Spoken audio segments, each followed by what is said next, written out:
I'm Gina Mizell here with beat partner Connor Letourneau. It is Wednesday, and Oregon State just finished up its practice during this bye week. And probably the most newsworthy element, Trevor Romaine, back.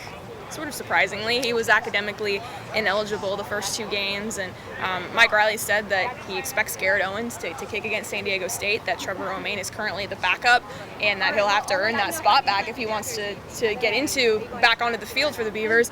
What does this kicking competition potentially do for this team?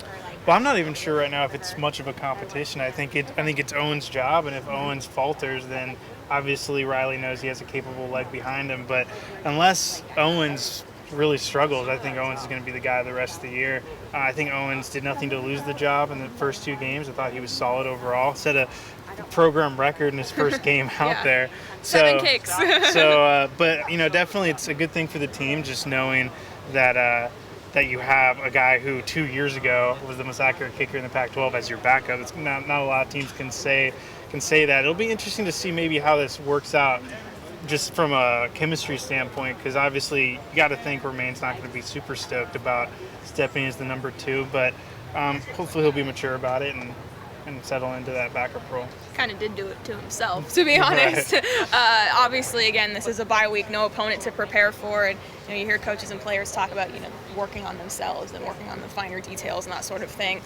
What have you learned in these 2 days of talking to players and coaches about what the specific focuses have been for this week?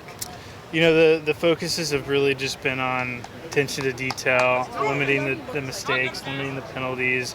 It seems like they've kind of gone back to fundamentals a little bit, just kind of getting back to what this team is about. I think they were happy with the win, but they knew they had a lot to work on, and they seemed pretty aggressive from what I saw these past 2 days, and they're really attacking this bye week, not treating it as any time off. Yeah, absolutely. Oregon State did stage a team period, about 10 minutes where ones went against ones, twos went against twos, and then obviously a fair amount of scout team work on Wednesday as well. Beavers will practice one more time this week on Thursday. Then guys get the weekend off. They can hang out in Corvallis. They're allowed to go home, and then they will resume practice on Monday to prepare for San Diego State. So for Connor Letourneau, I'm Gina Mizell. We'll catch you next time from Corvallis.